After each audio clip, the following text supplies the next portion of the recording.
So, on to our first VIP speaker of the day. It really does give me a huge pleasure to welcome on the VivaMK stage the amazing Mr. Chris Fisher! Hi, Bamba. Big round of applause for Bamba.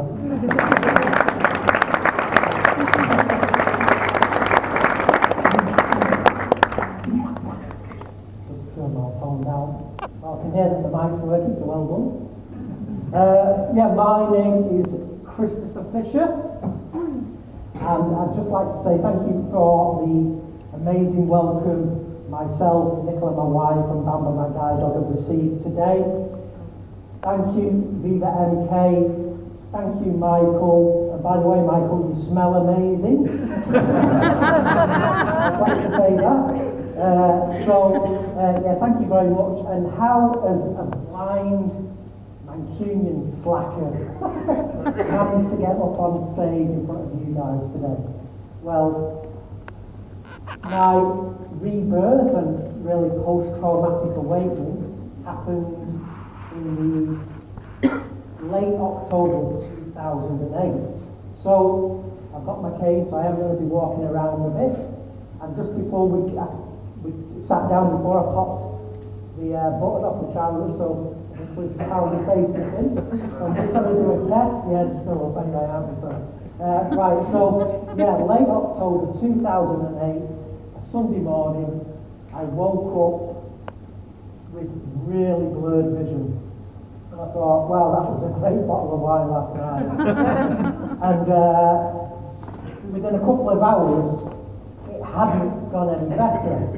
So I said to my ex-wife and my wife at the time, Andrea, said, there's something wrong, I can't see very well. It was like looking through Vaseline that had been smeared over my eyes. So she said, well, we need to get it looked at. So she said, where do you want to go? To the GP or to the optician? So I said, well, let's go to the optician, he's got all the kit. So we got an emergency appointment and we went the following day to the optometrist and told him briefly that I woke up, couldn't see, and it hadn't got any better. So he said, right, well, we'll do our best and have a look. So he said, I just need to put some drops in your eyes to help your pupils dilate. My pupils didn't dilate, they were non-responsive. So then he had the little torchy thing, the little scope, and he shone that in my eyes and my pupils didn't contract, again non-responsive. He says, this is very strange, I need to just, best as I can, have a look at the back of your eyes. So the back of both of my eyes was swollen, and he said, you need to go to Manchester Eye Hospital straight away. So we managed to get in the following day, and we thought with that first consultation it could have been early onset of macular degeneration.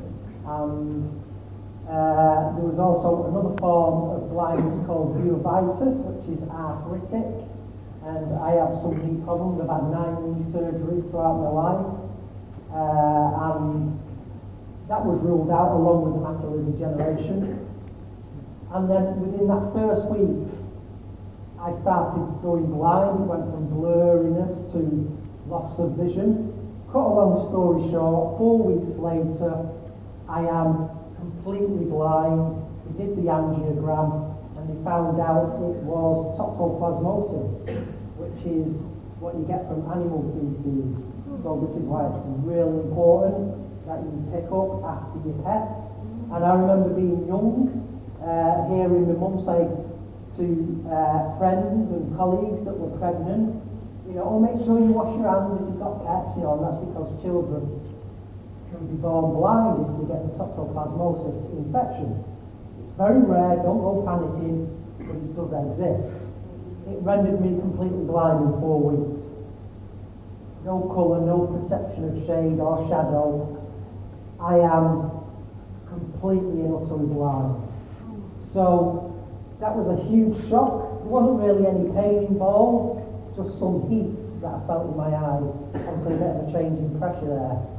So the consultant said to me when I got told it's irreversible, nothing we can do, would get the machinery to take over social workers, rehabilitation, sensory team workers, get me registered as blind.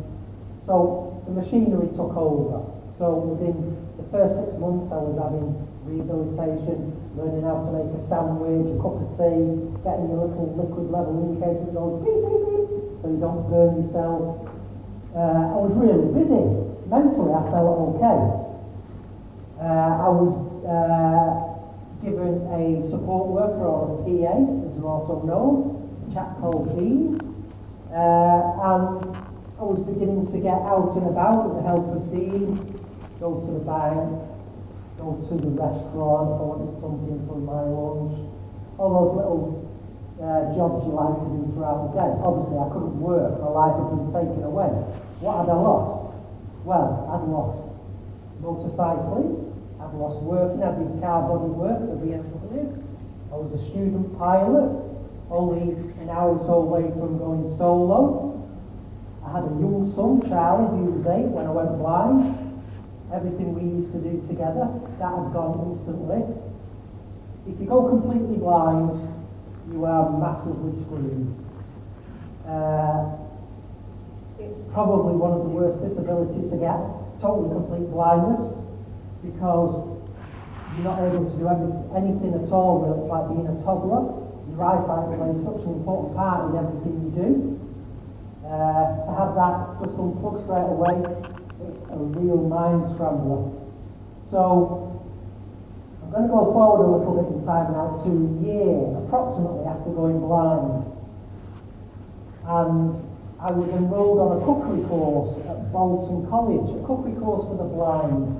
And it wasn't, something simple like, oh, we'll teach you how to make some beans on toast or a tin of soup. They had us filleting fish, small roast dinners, creme brulee, panettones, and then all cleaned down after we'd been learning to cook. And then in the afternoon, practical in the morning, in the afternoon, theory. Now, it was in the classroom, the year after going blind. I was sat there with my tutor at the time, Tracy. She said, "You're quiet, Chris, are you all right?" So I went, I'm feeling a bit sketchy actually. I said, "Can you take me to the toilet?" And she took me to the toilet, and I was sick. I vomited. I had a full-blown panic attack, the first of my life. Thought I was dying. Anyone had a panic attack? Right, now I'm just going to say, did anyone put their hands up? So this is something that always catches people out when I'm talking. Normally I start, hands up who's having a great time, and everyone goes, yeah! Well, they don't go, yeah, they just go. So how did that work for you? So, panic attacks are terrible. And they arranged for me to get a taxi to take me home early on in the day, before the class had finished. That subsided. And I thought, oh, I wonder what that was. I'm glad it's gone. Anyway, a couple of days later, my carer, support worker, PAD, came to take me to, I think it was the Trafford Centre. I lived in Eccles, that's where I was born and raised. Eccles. Don't judge me. So, I needed the toilet. And because I didn't know how to get to the toilet in time, I had another full-blown panic attack, and Dean had to take me home. That was the end of the day, scrubbed. And then that was the start of what was going to be nearly 5 years of bone-crushing, soul-destroying, debilitating anxiety. Now, how did it manifest for me?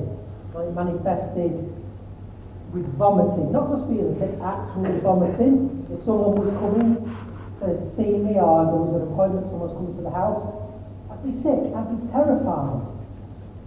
I was having muscle spasms, insomnia, hallucinations, which I quite enjoyed. I found them, not like an LSD sort of hallucination. It was like I'd be in the kitchen and I'd see a load of cutlery on the worktop.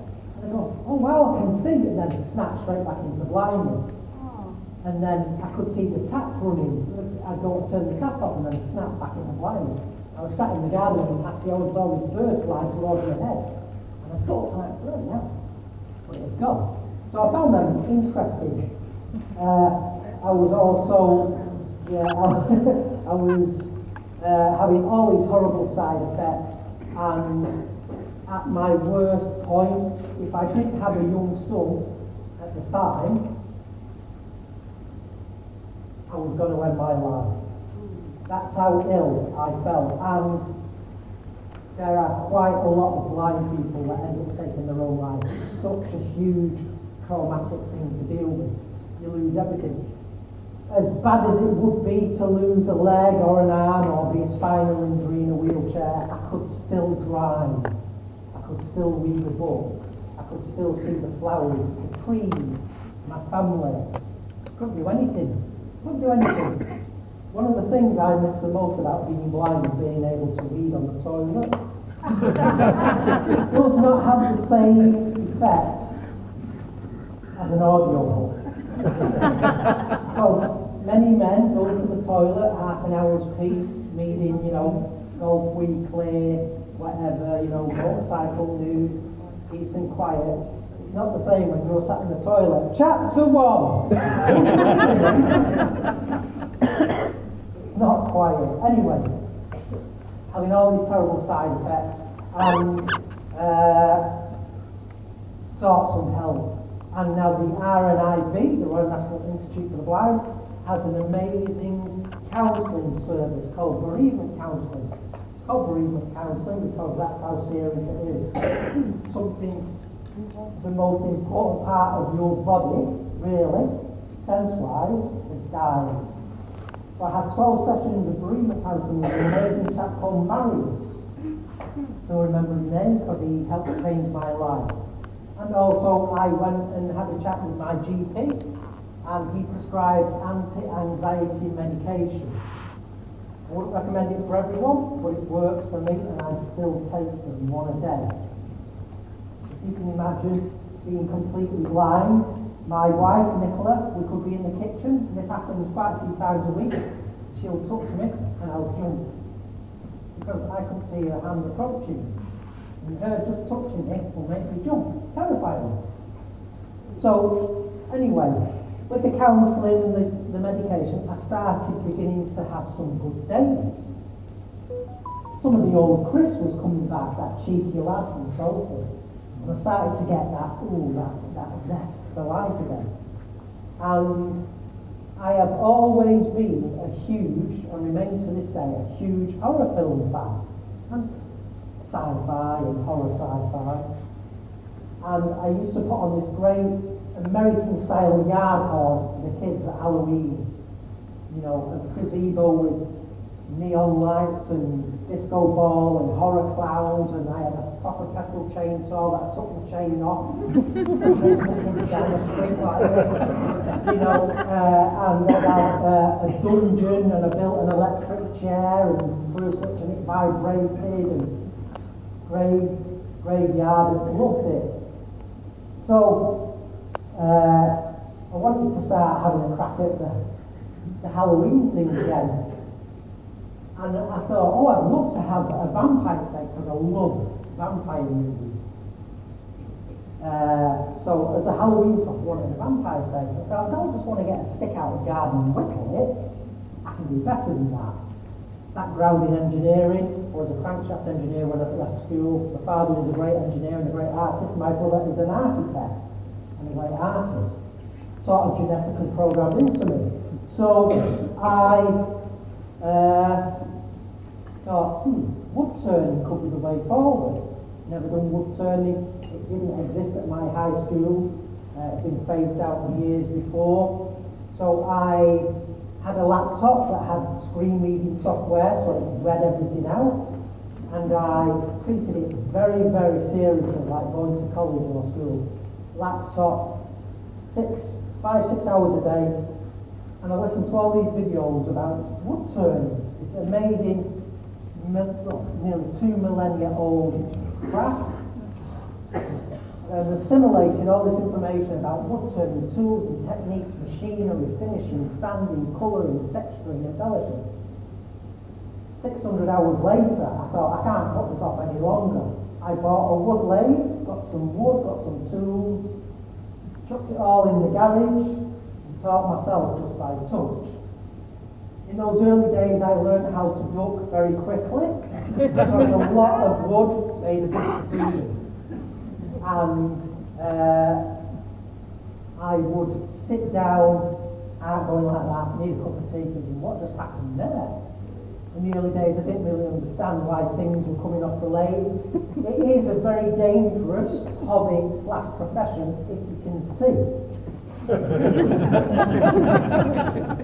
Imagine doing it with no eyesight. So, but that's what I love, being that motorcyclist and trainee pilot. I love the dangerous element. I love that challenge. I love that buzz. If you're not living on the edge, you're taking up too much room.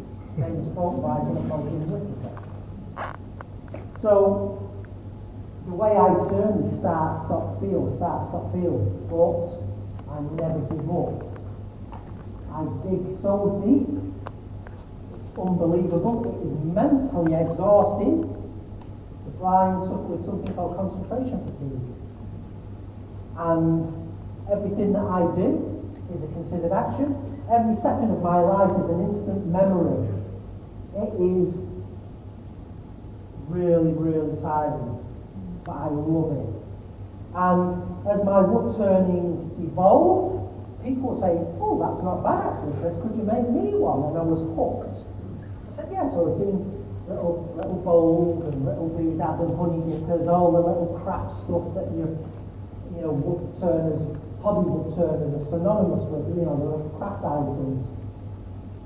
And then where I got all my tools and machinery from, Axman's Tools and Machinery, they were taking notice, they'd seen my videos, and the store manager, Phil Lewis, who's a bit like the Dell boy of the Axman's Tools group, said, hey Chief, you want to do a demo in the store?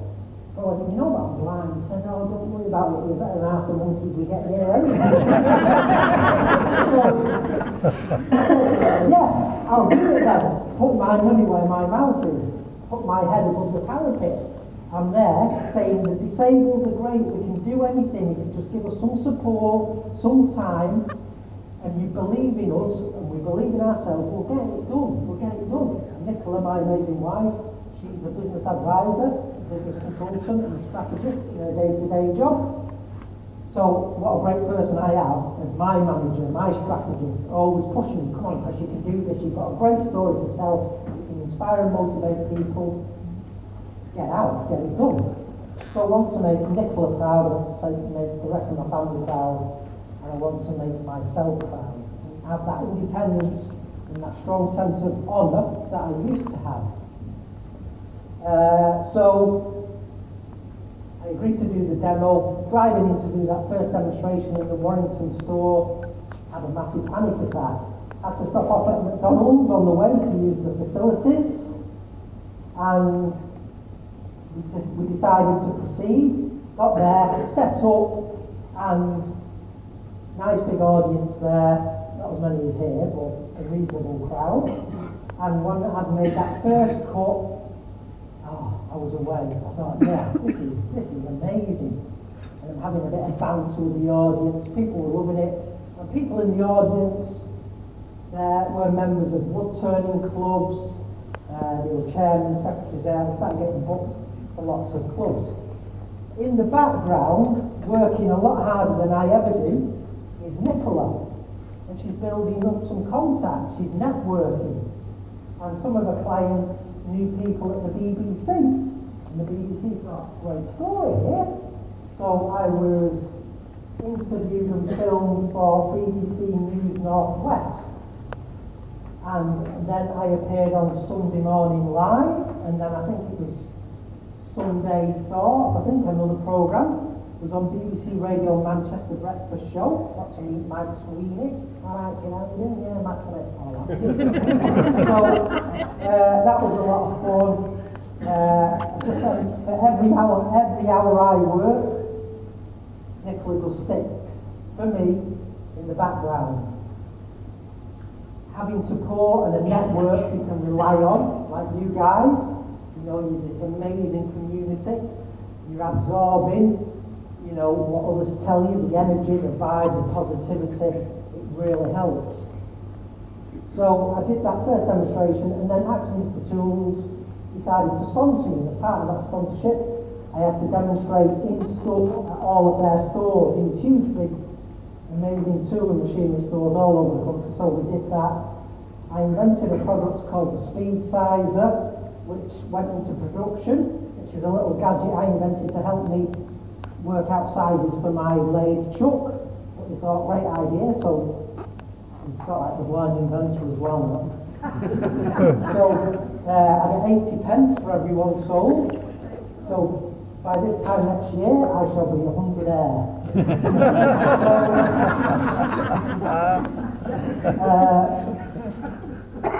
Yeah, available at Mr. Tools. So, yeah, the media thing was gathering pace, and I was touring the country, demos for Axminster, demos at wood-turning clubs.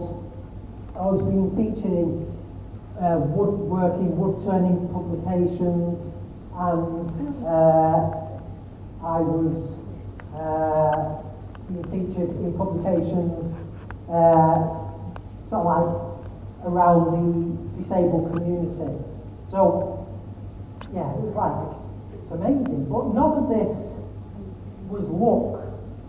I don't really believe in luck, you know, straight out of nowhere. You guys, you know, it'd be great if you were just sat at home doing some of your paperwork and someone rang up out of the blue and said, I'd like to order £20,000 worth of stuff. That'd be great. It doesn't really happen. But you can help attain your dreams by preparation and some opportunities being presented to you. Nothing is handed to you in life. I knew that before I went blind, and I know that now. You have to graft. You have to graft your backside on. But with tenacity, passion, confidence, self-belief, support, anything is possible. It truly is. We were lucky enough to be contacted by the Google Corporation, who flew a team of 12 out to our house in the Derbyshire Vales. The director, Henry, a Canadian-Chinese guy, was flown in from Toronto. The cinematographer, Alfred, was flown in from Montpellier. We had Panavision panels, vans on the road. The camera lenses used to belong to Stanley Kubrick. So I said to Alfred, can I have a feel of Stanley Kubrick's, you know, in The Shining in 2001? I couldn't resist it. I could. Because that lens was worth £300,000.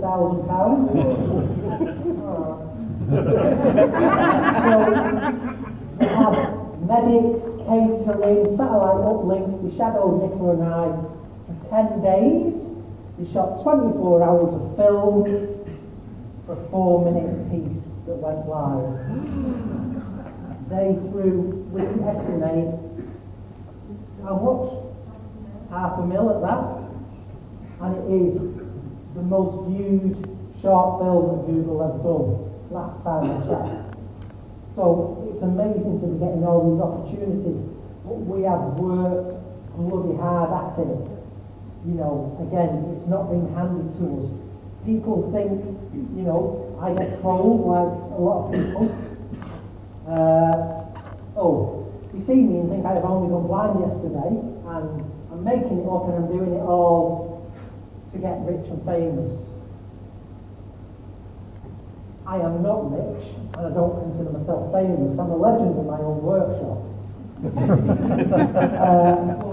What I do, you couldn't put a price on what I get back. You know, I am the biggest selling artist in the gallery where I exhibit in Ashbourne, our hometown. I am outselling the ceramicists about 4 to 1. And there are ceramicists in the gallery that are graduates of the Royal Academy of Art, ceramicists that have studied in Japan under sort of like raku masters. So it's nice to know that this Blind Woodturner is trying, well, doing a good job of keeping up with sighted artists. And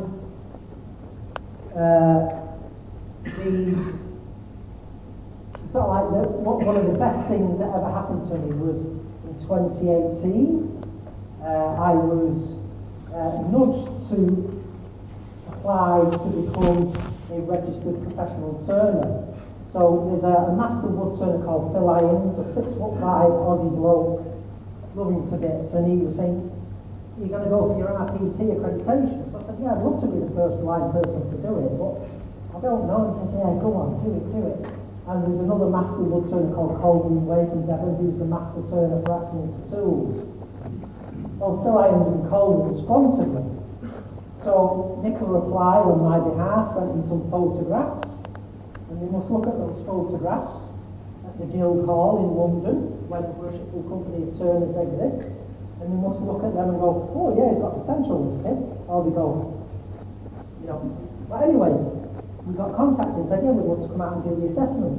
So we came out and did the assessment, and I didn't get any special treatment, no shortcuts. I did the same examination as a sighted woodturner. It took 2.5 hours interview, checking all my work, photographs, documentation, checking that the workshop was safe. I had to do a practical component, which was video. That all went back to Skinner's Hall, the Guildhall, and 3 weeks later I was contacted. Congratulations. So I became the first ever blind accredited professional woodturner. I've got letters after my name.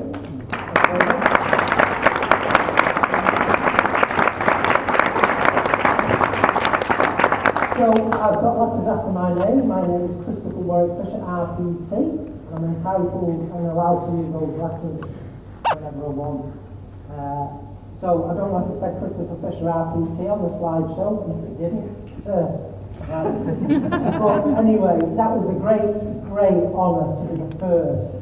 And I told Phil Irons, who sponsored me, 6'5" Aussie bloke, I said, "I passed first ever blind woodturner to be accepted onto the register." "Well, it's not that big a deal, really." I said, "You what?" He said, "Yeah, it's not that big a deal." I said, "You're joking, I'm the only one that convinced me to do it." And let me tell you, for a blind guy to be the first woodturner to be accepted onto the register, it's a huge deal. And I must stress that everything we do, the telework, the interviews, travelling the country demonstrating, this, it is all about inspiring and motivating as many people as we can. It is huge, and it's an honour to pay it forward whenever I can. Everyone goes through tough times in their life. It isn't just a unique thing that happens to the disabled. We all go through tough times. You know, oh, the car's broken down, oh, this bill's come in, and, you know, oh, the kids are ill again, you know. And I really love having that warrior spirit, being able to dig deep, never giving up. It's okay to have time off and reevaluate and just take a breath, but never ever give up. All of you in here have to know that you are amazing.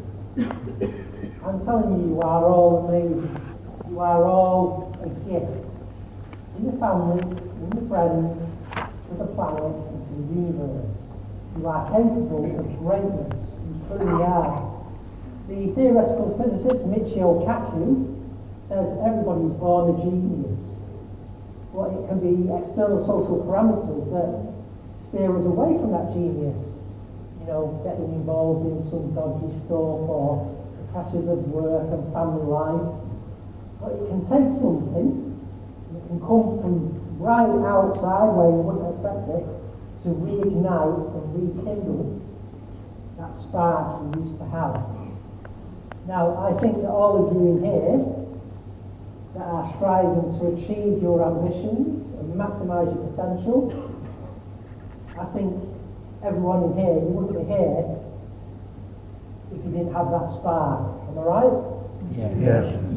You want to succeed. I want you to succeed. I know you can succeed. If I can do it, you have got no problem. Okay? So you really have to want it and put the hours in. Nothing's handed to you, we've said that. But believe in yourself and you can be and do whatever you want. How much time have we got left? 10 minutes. Right, okay, I'm just going to have a quick swig of tea for the, So, yes, so hopefully you've been enjoying the slideshow that Nicola and the production team put together. A little slice of my life. So, I think it was early last year, I was contacted by the production crew for the BBC show Money for Nothing. Anyone know the show? Yeah. Okay, so, oh gosh, a rock concert, huh? We were contacted by the production crew, and I had to have a couple of casting interviews. And I had to have casting interviews for the Google film because I was in the mix with other potential, not celebrities, artists. So you have to have casting interviews, and then that goes away to the executive producers, and they must sit down around the board table and go, yeah, the Blind Woodturner, yeah, good story, but you know, has he got what it takes? Is he going to be good on camera? So we had 2 casting interviews, and then they contacted us back and said, we'd love you to join the programme. But like, woohoo! So the programme format is Sarah, who's the main show host, Sarah Moore. She basically stalks people throwing stuff out at the tip of the recycling centre. She goes, oh, that magnet gold chair looks promising. Can we have that and give it to an artisan and see what he can do? Oh, that sofa, yeah, interesting. Yeah, I like that. You know, I get a dirty stump of tree. So what they do is they drop off a wet, dirty, mouldy, decaying piece of wood, and then you go, Chris, what could you make out of that? I'm thinking, a bloody good fire. So there's that, and then you film me having this chat on camera. Have you got any ideas? Yeah, it could be, you know, some candlesticks, or you don't want anything that's purely artistic. It has to be a bit utilitarian, have a purpose, be usable. So I still maintain I've got the toughest job on that programme, because an expert, he gets dropped off an old sofa. Shock horror, you know it's going to be a sofa. Someone gets an old table leg, shock horror, it's probably going to be involved in some sort of table. And like I say, I got just, if you've seen the pictures, you know, even I'm amazed, not even I know how I turn these manky old bits of firewood into something that's saleable, or sellable. And then, so you have the whole, it's going to cost about £300 to do, and all right, we'll go for it. So then we start filming me in the workshop, starting the project, and then not to give too much away, you don't want it to be a tutorial either.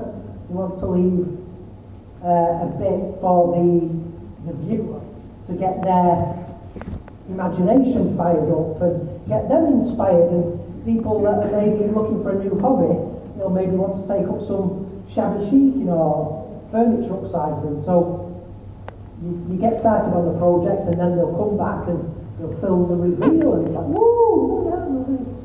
And then hopefully it's sold at profit, and the profit goes to the person that's chucking it out. So everything I've made so far has sold, and is the picture of the vase on? Been on. So that vase you see, that was the world's worst piece of laburnum, and that really was firewood. So I thought, no, I can stabilise the wood and turn it and make a vase, and then with the cracks and everything, all the features, and as woodturners call character, with all that character, it can play right into my wheelhouse as a blind act, a really textured, tactile, sculptural, archaeological piece. So I thought I can make it look like it's a vase that's been dragged up from the Aegean Sea that's been sat down there for 2,000 years. So when Sarah came to film the reveal only a couple of weeks ago, she was like, that is one of the most amazing things. She said you'd say, Chris, you'd do a statement vase. It was 16 inches tall, 6 inches in diameter. And we found out about 3 days ago that's already sold to a hotel in Devon. So it has sold for a profit. But you know what? You're going to have to watch the show to find out. But yeah, my first 2 episodes, we finished filming the 3rd episode. My first 2 are available, shameless plug, BBC iPlayer, money for nothing. So I'd appreciate it if you watch them and throw dirty rotten tomatoes at the screen. I'd really appreciate that, get rid of some of that angst. You know, if you've had a bad day, throw some tomatoes in and tell you when I'm on. And so, but things are going from strength to strength. My profile is, in a sense, I love doing this sort of stuff. I love being in front of the cameras and filming. It's a long, tiring day. You can imagine that what you've just done there, Chris. Could you do that another 18 times? You know, film from all these different angles. To have the might of Google follow us around for 10 days with medics and catering and all this sort of stuff. It's amazing. I wish that from the bottom of my heart, I wish that for each and every one of you guys in here. And do you know what? You can do it. You're never too old. Doesn't matter where you're from, you can do it. Doesn't matter how old you are, you can do it. Believe in yourself. It might not have escaped you that I look a bit like a Viking. And that's not by chance. My family is all blonde-haired and blue-eyed. My father was still blonde up until he passed away 31 years ago. It's weird, my dad's been dead longer than I knew him. My dad was blonde-haired, aunts, uncles, cousins, all blonde-haired. We did the DNA thing. We are Norwegian and Icelandic Vikings. I've always been into heavy metal, motorcycles, that warrior spirit. Nicola, Norwegian and Icelandic Viking. We did the enhanced search, and I have got DNA on an Icelandic Viking burial ship, and we have also got DNA at Jorvik in York. So this isn't just a gimmick. I feel it to my core. But the point I'm getting to is you have to remember your past to inspire your future. Anywhere that you can get inspiration, whether it be music, film, your favourite book, spending time in the garden, wherever you can get inspiration that will get you fired up and make you the best salespeople you could possibly be, grab that inspiration and run with it. You will feel better about yourself. You'll be buzzing, which is a Manchester term, you'll be buzzing, and you will truly be able to achieve all of your wildest dreams. You know, I am living proof of that. You know, I never ever give up. Being a Viking, I've got that warrior spirit. We can all have that warrior spirit. Doesn't mean go out raping and pillaging anymore. But that warrior spirit of never giving up, digging deep, believing in yourself, and you will have the life you truly deserve. So I think with that, I'm going to say thank you very much to each and every one of you. It's been an absolute blast. I think we're going to open up for some Q&A. I'm not very politically correct. You can ask me anything about mental illness, being blind, why did my marriage fail? Ask me anything. I really don't care. And all I'd like to say is thank you and keep on turning.